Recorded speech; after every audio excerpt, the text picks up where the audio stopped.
اہم خبر آپ کو دیں گے۔ جہانگیر خان ترین نے نئی سیاسی جماعت بنا لی۔ پریس کانفرنس میں استحکام پاکستان پارٹی کے قیام کا اعلان کر دیا۔ انہوں نے کہا کہ ہمارے اکٹھے ہونے کا مقصد ملک کو دلدل سے نکالنا ہے۔ ایک نئی سیاسی پارٹی استحکام پاکستان پارٹی یاد رکھنا ہے۔ ہم نے پاکستان تحریک انصاف کو ایک مضبوط سیاسی قوت بنانے کے لیے دن رات محنت کی۔ پاکستان میں اصلاحات لانا بنیادی ہمارا اصول تھا۔ بدقسمتی سے ایسا نہ ہو سکا اور معاملات بگڑنے کی طرف چلے گئے۔ اب 9 مئی کے واقعات نے پاکستانی سیاست کو تبدیل کر کے رکھ دیا۔ 9 مئی کے مطلوبہ ساتھوں اور شرپسندوں کو انجام تک نہ پہنچایا تو پھر سیاسی مخالفین کے گھروں پر حملہ بھی قابل قبول سمجھا جائے گا اور یہ ہم کبھی نہیں ہونے دیں گے۔ وفاقی وزیر اطلاعات مریم اورنگزیب نے کہا ہے کہ تکبر، ضد، انا اپنی ذات و مفادات کے بت کا ہاؤس آف کارڈز دھڑام سے زمین بوس ہو گیا ہے۔ پی ٹی آئی سے روح نکل گئی۔ پارٹی بنانے والوں کے چلے جانے سے بس اب بت ہی باقی رہ گیا ہے۔ مریم اورنگزیب نے کہا کہ مغرور نے کہا تھا کہ کسی کے آنے اور جانے سے فرق نہیں پڑتا، وہ آج عبرت کی زندہ مثال بن چکا ہے۔ مریم اورنگزیب نے ایک شعر بھی شیئر کیا۔ دل کے پھپھولے جل اٹھے سینے کے داغ سے، اس گھر کو آگ لگ گئی گھر کے چراغ سے۔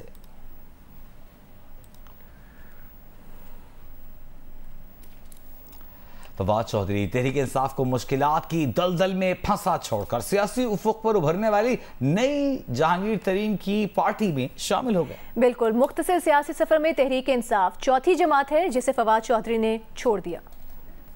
وزیر اعظم کے معاملے خصوصی عرفان قادر کا کہنا ہے کہ اعلیٰ عدلیہ کے ججز کے معاملات سپریم جوڈیشل کونسل میں بھی جائیں گے، اور انہوں نے کہا کہ اگر کرپشن کا عنصر ملتا ہے تو نیب بھی ان معاملات کو دیکھ سکتا ہے۔ جو سپیریئر کورٹ ججز ہیں ان کے معاملے جو ہیں بالکل وہ سپریم جوڈیشل کونسل میں بھی جائیں گے، اور وہ معاملے جو ہیں اگر اس میں کرمنل اوور ٹونز ہیں، کرپشن کا ایلیمنٹ آتا ہے تو پھر نیشنل اکاؤنٹیبلٹی آرڈیننس میں بھی جورسڈکشن ہے نیشنل اکاؤنٹیبلٹی بیورو کو، اور وہ بھی اس چیز کو دیکھ سکتے ہیں۔ وزیر خزانہ اسحاق ڈار کا کہنا ہے کہ پاکستان کے تاثر اور آئی ایم ایف کے ڈرامے نے ڈالر کی قیمت نیچے نہیں آنے دی۔ لوگ پوچھتے ہیں کہ انہوں نے کہا تھا کہ ڈالر 200 روپے سے نیچے آ جائے گا اور 217 تک آ بھی گیا تھا۔ جانے کون سے چھپے ہاتھ ہیں کہ جب وہ امریکہ گئے تو ڈالر بڑھ گیا۔ وزیر خزانہ نے کہا کہ لوگ گھبرائے ہوئے ہیں، گھبرائے لوگوں کو بتائیں کہ ڈالر اور سونا خریدنا بند کریں ورنہ انہیں نقصان ہوگا۔ جب میں آیا تھا تو کئی لوگ مجھے پوچھ رہے تھے آپ نے تو کہا 200 روپے ڈالر 200 کا نیچے آئے گا۔ یس، آنا چاہیے تھا۔ اس وقت ریل جو ہے real effective exchange rate was 197، 217 تک آیا۔ پتہ نہیں کون سے ہڈن ہینڈز ہیں کہ میں واشنگٹن جاتا ہوں تو اس کی ٹرینڈ کو ریورس ہو گیا اس ملک میں۔ اور آج بھی your real effective exchange rate, میں نہیں کہہ رہا، میں تو کہتا تھا، آج بلومبرگ کے 2 اکانومسٹ کا آپ نے آرٹیکل پڑھا ہوگا 19 مئی کو، وہ کہتا ہے 244 ہونی چاہیے، لیکن آئی ایم ایف کا جو کچھ ڈرامہ لگا ہوا ہے، جو کچھ پاکستان کی پرسیپشن مارکیٹس میں بنی ہوئی ہے، وہ سارے فیکٹر جو ہیں، جو ریزروز ہیں، اس کی وجہ سے آپ کا یہ ایک آرٹیفیشل جو ہے قریباً 40-45 روپے کا گیپ ہے۔ رواں مالی سال معاشی ترقی کی شرح 0.29% رہی۔ زراعت کے شعبے نے 1.55% کی شرح سے ترقی کی۔ صنعتی شعبے کی ترقی -2.94% رہی۔ سیلاب، عالمی کے ساتھ بازاری اور سخت اقتصادی فیصلے شرح نمو میں کمی کا باعث بنے۔ وزیر خزانہ اسحاق ڈار نے رواں مالی سال کی اقتصادی سروے رپورٹ پیش کر دی۔ کہا سخت معاشی پالیسی جاری رہے گی۔ وزیر خزانہ کا کہنا تھا کہ فی کس سالانہ آمدن میں 11.2% کمی ہوئی۔ فی کس آمدن گرنے کی وجہ کم جی ڈی پی اور آبادی میں اضافہ ہے۔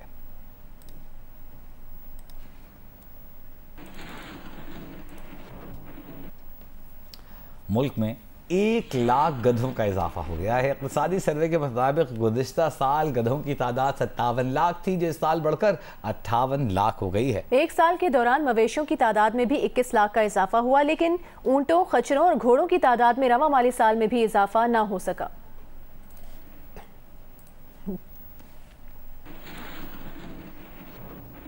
استحکام پاکستان پارٹی کی رہنما ڈاکٹر فردوس عاشق اعوان نے کہا ہے کہ انہوں نے تحریک انصاف اس لیے چھوڑی کہ بشرا بی بی انہیں پسند نہیں کرتی تھیں۔ بشرا بی بی ہر اس شخص کو ناپسند کرتی تھیں جو ان کی حقیقت سے واقف تھا اور چیئرمین تحریک انصاف کے نزدیک تھا۔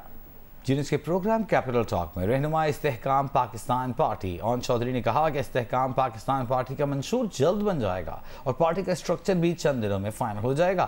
آج پریس کانفرنس کے جواب میں جوابات اس لیے نہیں دیے کہ بھی پارٹی منشور تیار نہیں ہے۔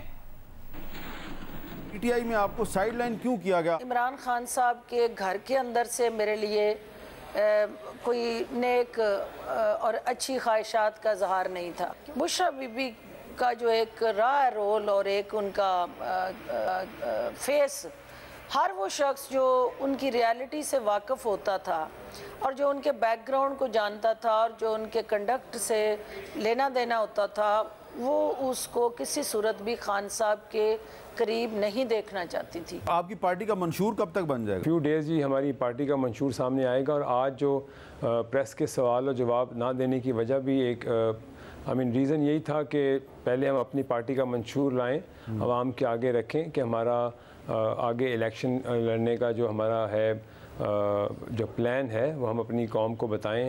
تحریک انصاف کے وکیل حامد خان نے جیو نیوز کے پروگرام کیپٹل ٹاک میں کہا ہے کہ اگر اکتوبر 2023 تک انتخابات نہ کروائے گئے تو آئین معطل ہو جائے گا۔ تحریک انصاف کے رہنما حامد خان نے کہا کہ تحریک انصاف چھوڑ کر جانے والے نقصان میں رہیں گے۔ دیکھیے، اگر انتخابات اس سال نہیں کرائیں گے اکتوبر تک تو اس صورت میں آئین کی پوزیشن بڑی ہی مبہم ہو جائے گی، بلکہ میں سمجھوں گا کہ یہ آئین معطل ہو جائے گا اور کوئی بھی لا میکنگ باڈی ملک کے اندر نہیں رہے گی۔ تحریک انصاف میں کافی شکست و ریخت ہو رہی ہے، ایک نئی پارٹی بنا دی گئی ہے، آپ کو کیا مستقبل کیا نظر آ رہا ہے تحریک انصاف کا؟ دیکھیے، میں سمجھتا ہوں کہ جو لوگ تحریک انصاف کو چھوڑ کے گئے ہیں اور نئی پارٹی بنا رہے ہیں، یہ جو کچھ بھی ایسے کام کر رہے ہیں، وہ ہی نقصان میں ہوں گے، کیونکہ ان کی اپنی کوئی حیثیت نہیں ہے، ان کو کوئی ووٹ دینے کو تیار نہیں ہے۔ کراچی کے ماحولیاتی نمونوں میں پولیو وائرس پایا گیا۔ سربراہ polio programme doctor Shahzad Baig کے مطابق کراچی کے علاقے گڈاب کے ماحولیاتی نمونوں میں پولیو وائرس پایا گیا ہے۔ ماحولیاتی نمونہ 15 مئی کو گڈاب ٹاؤن UC4 سہراب گوٹ سے لیا گیا۔ جیو نیوز کے نمائندے وقار بھٹی کی رپورٹ کے مطابق رواں سال اب تک پاکستان میں پولیو کا 1 کیس رپورٹ ہوا ہے، جبکہ اس سال اب تک مثبت ماحولیاتی نمونے لاہور، ہنگو، پشاور، DI خان اور جنوبی وزیرستان میں رپورٹ ہوئے ہیں۔ خیبر پختونخوا کی نگراں حکومت نے BRT منصوبے کی انکوائری روکنے کے لیے سپریم کورٹ میں سابق PTI حکومت کی جانب سے دائر درخواست واپس لینے کی منظوری دے دی۔ صوبائی کابینہ کے اجلاس کے بعد میڈیا بریفنگ میں نگراں وزیر اطلاعات فیروز جمال شاہ نے کہا کہ ہم چاہتے ہیں کہ ہر منصوبے کی انکوائری ہو، تحقیقاتی ادارے BRT منصوبے کی مکمل انکوائری کریں گے۔ آزاد کشمیر کے سابق وزیر اعظم تنویر الیاس کی نشست پر ضمنی الیکشن میں PTI کو بدترین شکست کا سامنا ہے۔ 189 میں سے 72 پولنگ سٹیشنز کے غیر حتمی غیر سرکاری نتائج سامنے آ گئے ہیں۔ پیپلز پارٹی کے ضیاء القمر 9660 ووٹ لے کر اب تک آگے ہیں۔ دوسرے نمبر پر مسلم لیگ نون کے امیدوار مشتاق منہاس ہیں، جب تک 7917 ووٹ حاصل کر چکے ہیں۔ اور رہنما مسلم لیگ نون ہنا پرویز بٹ نے کہا ہے کہ پیپلز پارٹی نے ٹھپے لگانے والا کام کشمیر میں بھی دکھا دیا۔ ہنا پرویز بٹ نے سوشل میڈیا پر ٹھپے لگانے کی ویڈیوز شیئر کرتے ہوئے لکھا کہ دھاندلی نامنظور، جبکہ عطا طارق نے کہا کہ مسلم لیگ نون کو آزاد کشمیر میں باغ کی نشست پر ہونے والے ضمنی انتخابات میں واضح برتری حاصل ہے۔